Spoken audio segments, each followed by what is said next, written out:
El corazón de Freya se estrujaba de miedo ante la posibilidad de perder a su hija, reviviendo el dolor de haber perdido a su querida amiga Selena. Sin embargo, dudaba tener el derecho de oponerse a la elección de su hija y el emperador. Fue entonces cuando el joven emperador Aster intervino, afirmando comprender su preocupación. Para asombro de todos, se arrodilló y propuso una solución radical. Dado que él también estaba sujeto a la maldición familiar, sugirió que la marca mágica que protegería a Karina recayera sobre su propio cuerpo. De esa manera, si él llegaba a lastimarla, sería ella quien lo olvidaría, pero el dolor y el peso de la marca serían solo suyos. Karina intentó advertirle sobre el peligro que eso complicaba, mientras Freya le cuestionaba si estaba seguro, explicándole que el dolor de ese hechizo lo acompañaría hasta la muerte. Aster afirmó con firmeza que su decisión era irrevocable, pues su prioridad era la tranquilidad de la dueña de la torre mágica y la seguridad de Karina. Finalmente Freya aceptó, pero en lugar del doloroso hechizo, reveló que había plasmado un encantamiento en un anillo. Le explicó al emperador que si alguna vez intentaba dañar a Karina, el hechizo se activaría y su hija lo olvidaría, sin necesidad de que él cargara con una marca perpetua.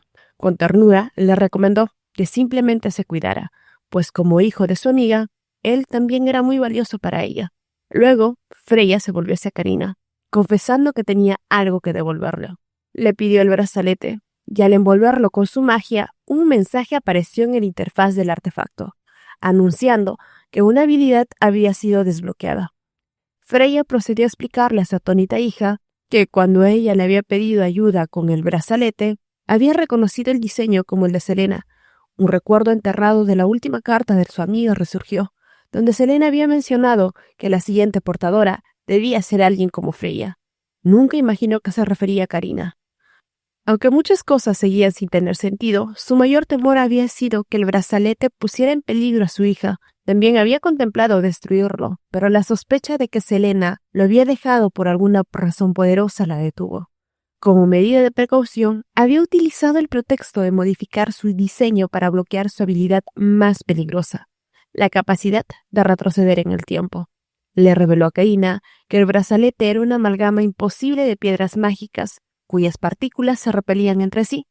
Para que funcionara, Selena debió haberlo conectado con un espacio conceptual de una dimensión superior. Esa conexión le otorgaba el poder de influir en los corazones y manipular el tiempo, pero cada uso consumiría la fuerza vital del portador. Ante la curiosidad de Aster sobre por qué desbloquearía ahora un poder tan peligroso, Freya admitió que si Karina decidía usarlo, nada podría detenerla. Por lo tanto, la opción más segura era inyectar su propio poder mágico en el brazalete para hacerlo controlable. Al hacerlo, el brazalete brilló con una intensidad inusual y Karina sintió una oleada de poder abrumador. Su panel interno mostró que su capacidad mágica estaba al 100%, desbloqueando nuevas habilidades.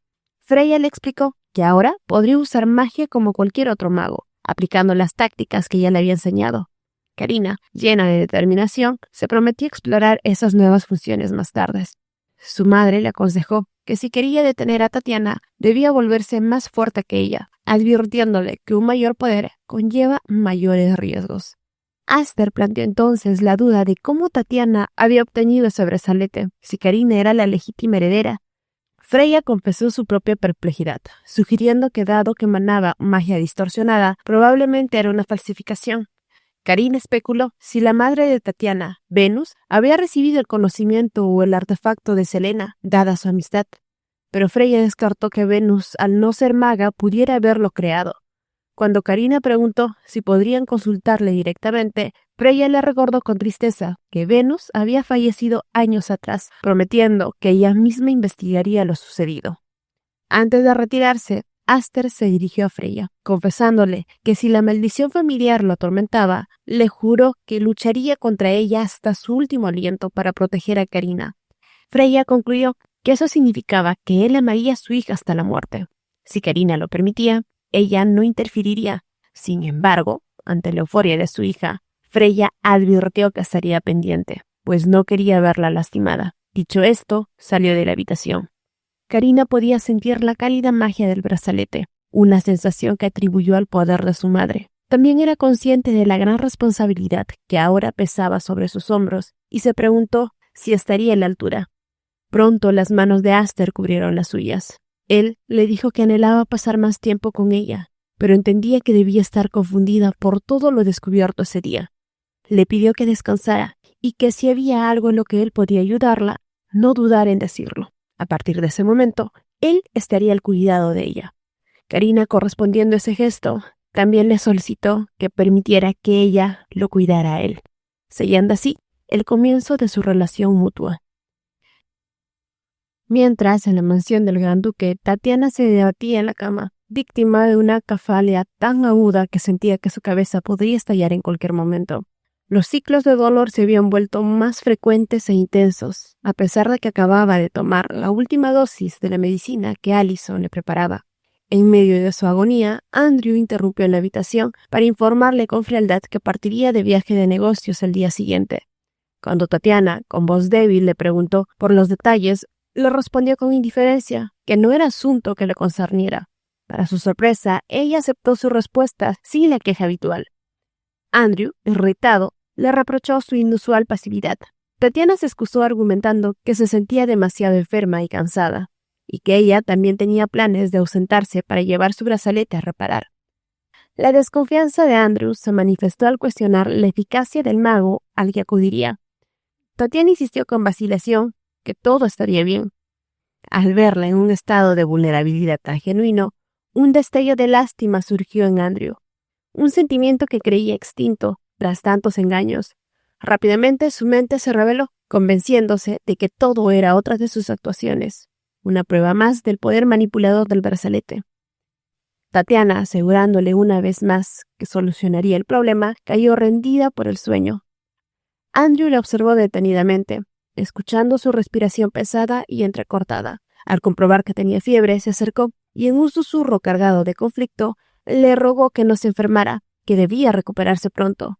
Sin embargo, su siguiente acción desmentía cualquier preocupación. La tomó del cuello con fuerza, susurrándole con amargura que su sufrimiento merecía un desenlace a la altura de su rencor y que sus propias manos serían las encargadas de llevarlo a cabo. Al despertar sintiéndose renovada, Karina se dedicó de inmediato a explorar las nuevas funciones del brazalete, ahora que operaba al 100% de su capacidad. Una de las habilidades más notables que descubrió fue la capacidad de percibir el nivel de afinidad que cualquier persona sentía hacia ella, representando en una escala numérica que fluctuaba al tiempo real. Para activarla, solo necesitaba establecer contacto físico con alguien. Esa revelación la llevó a una conclusión perturbadora. Comprendió que esa misma habilidad era la razón por la cual Tatiana siempre había estado rodeada de adeptos. Recordó con amargura sus días en la academia, donde ella era constantemente criticada, a pesar de que las acciones y decisiones cuestionables partían de Tatiana. Su reflexión fue interrumpida por Poe, quien apareció sorpresivamente, preguntándole sobre sus planes para el día. Al notar su sobresalto, Poe le explicó que había llegado mientras ella experimentaba con el brazalete. Karina le compartió el descubrimiento de la función de afinidad, añadiendo que exploraría más en la boutique. A Poe le preocupaba que Karina se dedicara solo a trabajar, pero ella le explicó que era necesario hasta que el negocio de la boutique se estabilizara. Insistentemente, Poe expresó su deseo de acompañarla a la tienda para protegerla de cualquier amenaza, especialmente de Tatiana. Karina intentó disuadirlo argumentando que la presencia de animales no estaba permitida, pero Poe, en un intento de ser convincente, se transformó en su forma humana, asegurando que así no causaría problemas. Con un tono de comicidad, intentó cubrir sus distintivas orejas con la primera cosa que encontró a mano, que resultó ser una lámpara, creyendo erróneamente que era similar a los sombreros que usaba Karina. Tras aclarar el equívoco, y ante su persistencia en que Tatiana era una amenaza real, Karina finalmente aceptó que lo acompañara, con la condición de que mantuviera un perfil bajo. 2 horas después, en la boutique, Poe se convirtió en el centro de atención. Las clientes y el personal estaban cautivados por su belleza y su despreocupado entusiasmo. Devorar los postres que Lily había preparado para los clientes. Karina, preocupada porque botara toda la mercancía, consultó a Lily, quien a su vez mostró curiosidad por la identidad del nuevo acompañante. Karina lo presentó como su guardaespaldas temporal. Sin embargo, Karina notó que el rostro de Lily se sonrojaba en su presencia, lo que la llevó a preguntarle si sentía algún interés por Poe. La reacción de Lily fue de explosiva frustración, no por atracción, sino por celos profesionales. Se quejó de que a ella le había tomado 2 años convertirse en la sirvienta personal de Karina, mientras que ese desconocido le había bastado con un solo día para ser su guardaespaldas. Y la sonrisa despreocupada de Poe solo logró irritarla más, acusándolo de burlarse de ella. En un intento por calmar los ánimos, Karina sugirió amablemente a Lily que se acostumbrara a verlo. Al hacerlo, y tal vez por el contacto casual, la función de afinidad del brazalete se activó, mostrando que el nivel de Lily hacia ella era de un asombroso 92%. Pero entonces la función se amplió de forma abrumadora. De pronto podía ver los índices de afinidad de todas las personas en un radio de 200 metros. Una oleada de pánico recorrió a Karina. Se sintió observada y juzgada por decenas de números que subían y bajaban con cada mirada, cada gesto y cada palabra. La ansiedad se apoderó de ella, recordándole los traumáticos días en la academia, donde era constantemente evaluada y criticada sin piedad, siempre culpada por hostigar a la inocente Tatiana. Ahora, con esa nueva perspectiva, recordó a una Tatiana que siempre decía lo que los demás querían oír, manipulando situaciones a su favor. Un recuerdo le trajo con claridad. La vio jugar con su brazalete justo antes de dar una respuesta que calmaba los ánimos de Daniel contra Raymond, sugiriendo incluso la expulsión de este último. En otra ocasión, lo escuchó defender a Raymond de un maestro, ofreciéndose a ayudarlo con su castigo. Karina comprendió entonces que Tatiana no era superficial, sino una prisionera más de su artefacto, siempre obligada a actuar para mantener la aprobación de los demás. Compartió esa reflexión con Poe, admitiendo que había sido una tonta por no entenderlo antes. Él, con su franqueza habitual, estuvo de acuerdo con su autoevaluación, pero rápidamente añadió que el brazalete era solo una herramienta. Le explicó que su verdadero valor y peligro residían en cómo ella decidió usarlo. Podía ser un impulso para salir adelante o una cadena que la consumiera, y la elección era solo suya.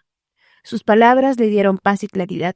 Sin embargo, la tranquilidad se vio interrumpida cuando Nivea llegó con urgencia para informar un problema grave sobre los materiales esenciales provenientes de la isla no habían llegado, y no había registro de envío. Aunque tenían existencias para unas 3 semanas, la interrupción de suministro podía paralizar la boutique. Karina entendió que era el momento de visitar su isla personalmente para investigar. Al anunciar que viajaría con su escolta y que Lily quedaría a cargo, notó la expresión de la tristeza en su sirvienta. Casi por instinto consultó el brazalete y se sorprendió al ver que la afinidad de Lily había aumentado un 93%. Lily confesó su malestar, sintiendo que Karina se estaba distanciando y que ya no la necesitaba, y eso era su mayor temor. Karina la tranquilizó de inmediato, asegurándole con un abrazo que dependía enormemente de ella, que era su compañera y su amiga más preciada, y que su propia fortaleza se debía en gran medida a su apoyo incondicional. En ese momento, Karina se recriminó internamente por haber buscado respuestas en el brazalete, en lugar de en la comunicación sincera. Renovando su determinación y recordando las palabras de Poe, se prometió a sí misma que sería ella quien dominaría el brazalete, y no al revés. Con la decisión tomada, se preparó para su viaje a la isla, consciente de los desafíos que podría encontrar. La hermosa imagen del mar llenó a Karina de una sensación de alivio y buen presentimiento. Sin embargo, el momento en que escuchó que alguien la llamaba y se dio la vuelta, se percató que ese presentimiento no era más que una ilusión. Eran Andrew y Wilhelm. Este último la miraba con evidente fastidio. Karina entonces entendió que ver a esas personas era más una maldición para ella que un buen presentimiento. Cuando Andrew preguntó cuál era la razón de su visita en la isla, Karina contestó que no necesitaba una razón para ir a su propia isla. Por lo contrario, devolvió la pregunta y preguntó qué hacía ellos en aquel lugar. Wilhelm, furibundo, le instó a que se metiera en sus propios asuntos, preguntando si acaso ya había olvidado quién era el dueño original de esa isla.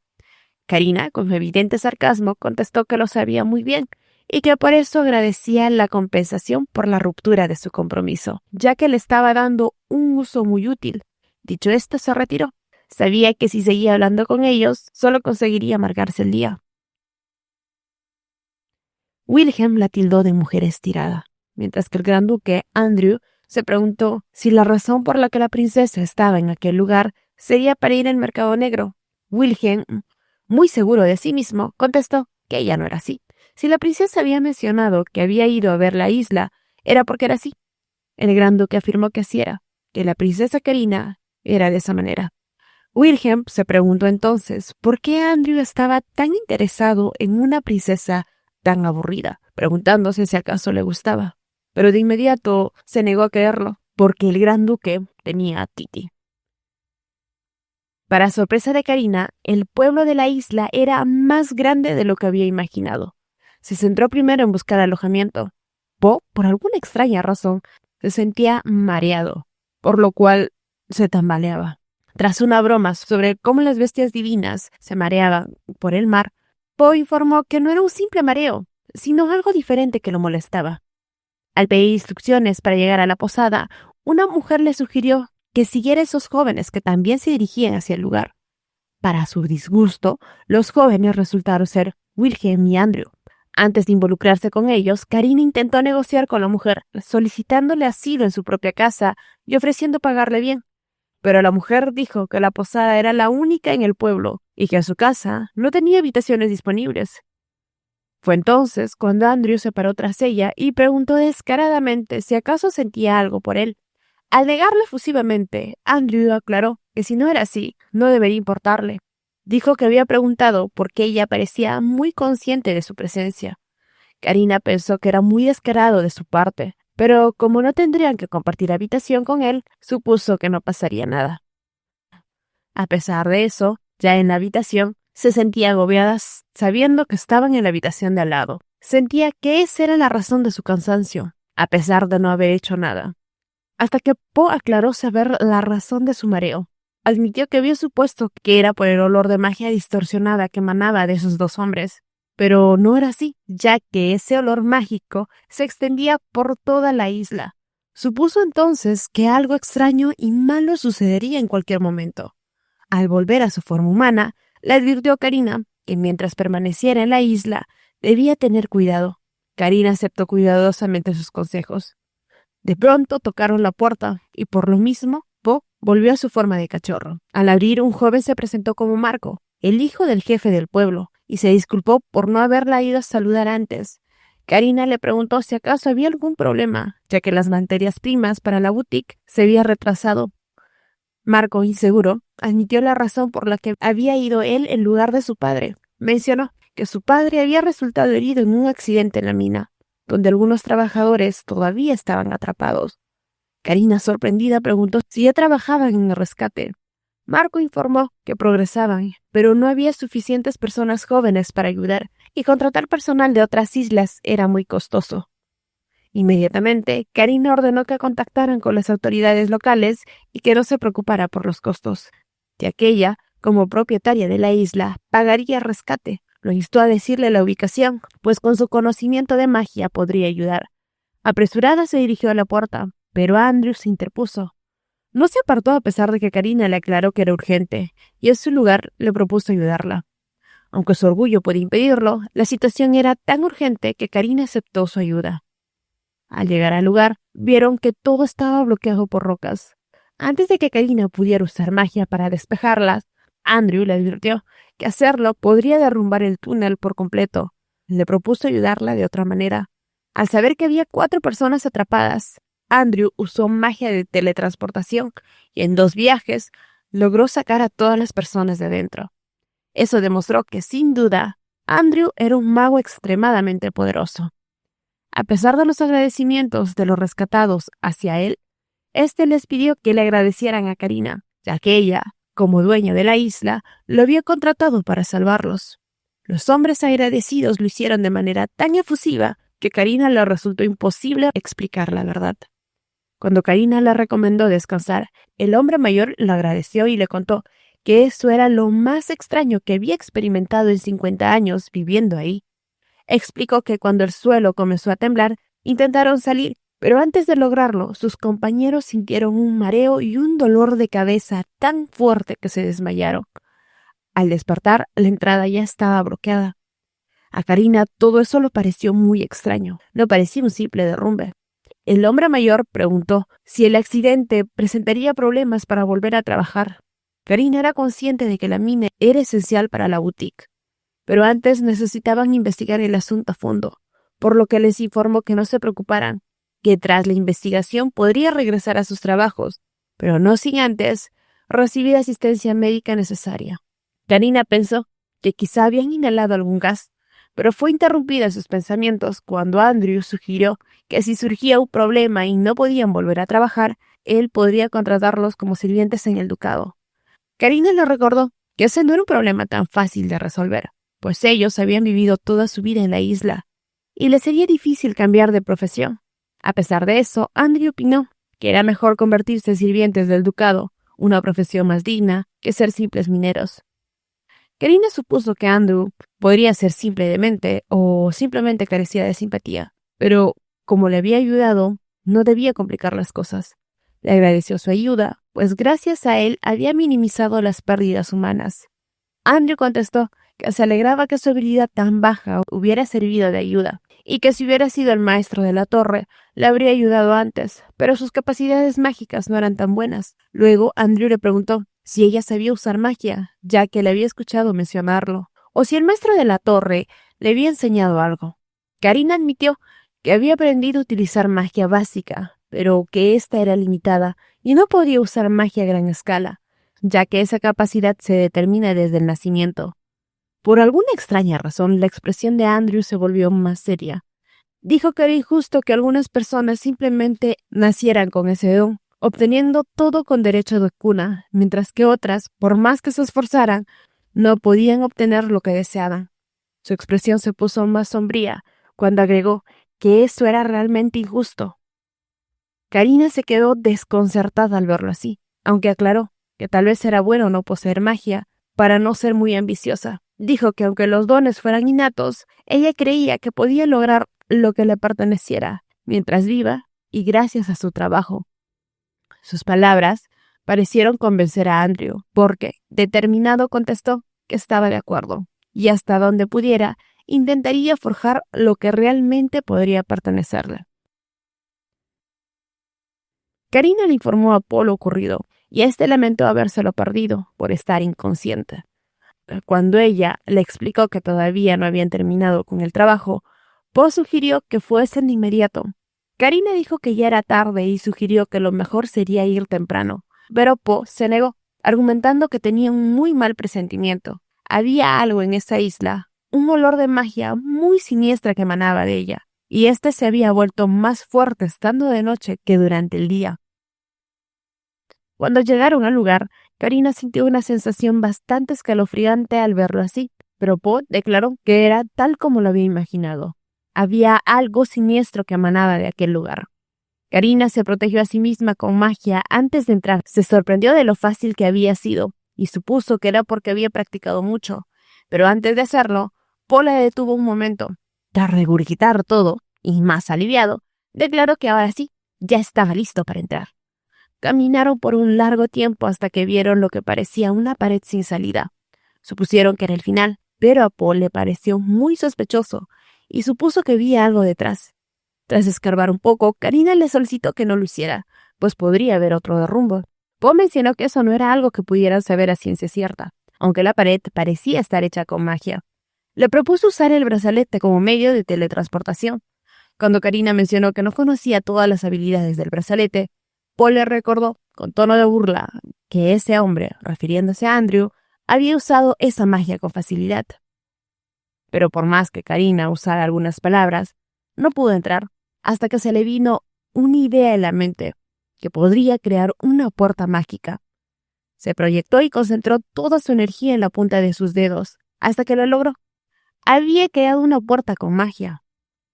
Entraron, no sin antes ocultar su presencia, solo por si acaso. Al entrar se dieron cuenta de que todo el lugar era un desastre. Parecía ser un laboratorio de alquimia. Karina sintió un olor demasiado putrefacto y al fijarse bien vio muchos contenedores con animales dentro. Poe enojado preguntó cómo se atrevían a hacer eso. De pronto escucharon un sonido, como un gemido de dolor, y se escondieron. Karina pensó que quizá había un animal con vida y se acercó a la celda, de donde venía el sonido.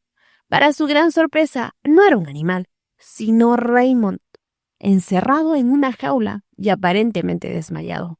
Al verla así, Karina intentó que reaccionara. Le dijo que no podría ayudarlo si no sabía qué le pasaba. Le preguntó si le dolía algo o si era porque estaba atado. Al parecer quería pronunciar algo, titubeando con la palabra té.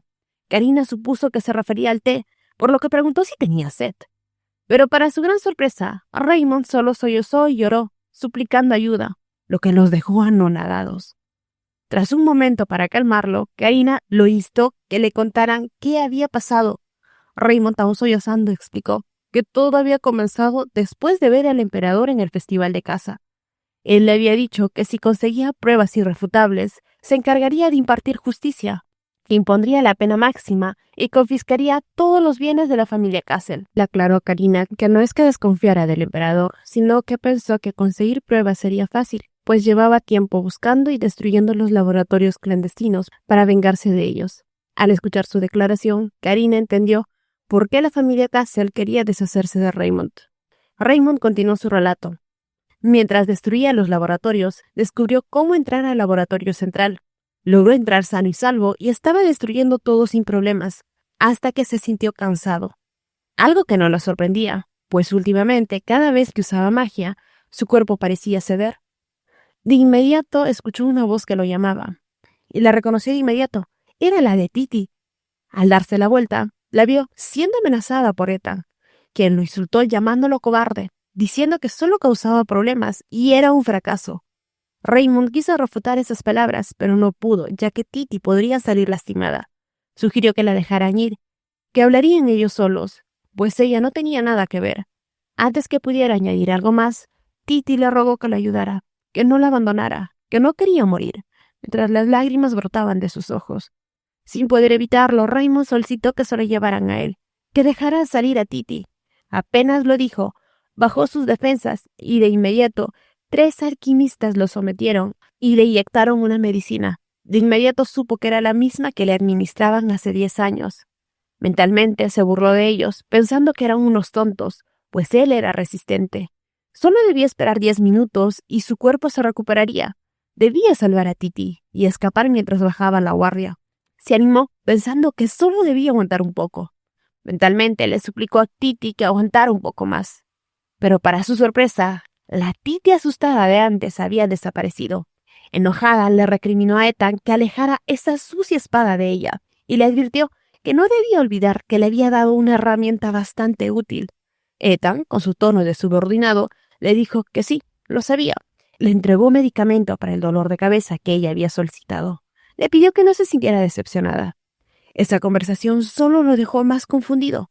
De pronto, Ethan dirigió su mirada hacia él y dijo que había pensado que ese fracaso, refiriéndose a él, había sido el amante de la gran duquesa, pero al parecer se había equivocado y no era así. Titi airada preguntó de qué tonterías estaba hablando y burlonamente cuestionó por qué debería estar con un hombre tan insignificante como Raymond, alguien que ni siquiera era emperador. Con orgullo, Titi declaró que ella era la gran duquesa y aseguró que un día se convertiría en emperatriz y que Raymond solo era un juguete. Cambiando de tema hacia el brazalete, Ethan le aclaró que lo arreglaría. Mientras se iban, mencionó que debía decirle algo a los otros investigadores. Cuando estos preguntaron qué harían con Raymond, Ethan ordenó que solo propusieran en una celda, que lo usaría como un material de observación. También debían enviar a los otros individuos a la casa de subasta, como estaba planeado, que solo debían atarlo y encerrarlo. Raymond, que ya estaba más consciente a pesar de la inyección, solo pudo llorar amargamente. Titi, su amada Titi, lo había traicionado.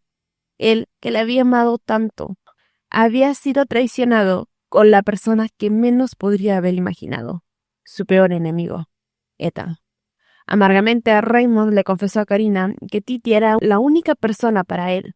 Al verlo tan lamentable, Karina le preguntó si realmente la amaba, y él contestó que sí, que Titi era la única persona en ese mundo que lo entendía.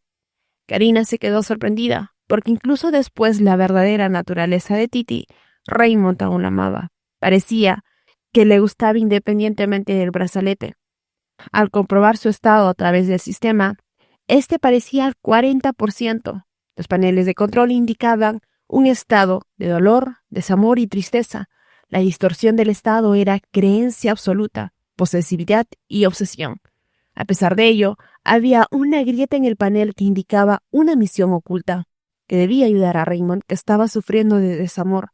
La recompensa era desbloquear el estado distorsionado. Karina se asombró, ya que independientemente de la misión, había estado pensando en ayudarlo. Pero de pronto, Raymond le preguntó si podía crear un subespacio mágico para guardar cosas. Karina, extrañada, le preguntó la razón. Raymond, ofuscado, contestó que era porque obviamente debía darle algo. A pesar de sus ataduras, Raymond seguía portándose de esa manera arrogante, aunque ese era su comportamiento habitual. Karina, enfadada, le preguntó si debía desatarle las cuerdas. Raymond, enojado, le aclaró que si hubiera sido cuerdas normales, ya se habría liberado. Entonces le brindó un archivo mágico, explicando que eran unos documentos, datos de corrupción de los laboratorios que había recopilado hasta entonces y que debía mostrárselos al emperador en su próxima reunión. Karina le aseguró que lo haría cuando salieran de ahí. Raymond dijo que tenía un favor más. Le preguntó si acaso había escuchado que él había sido un mago artificial. Karina admitió que sí, pero se preguntó por qué Raymond decía aquello. Pues no era alguien que sacara a relucir sus defectos. Era demasiado orgulloso para ello.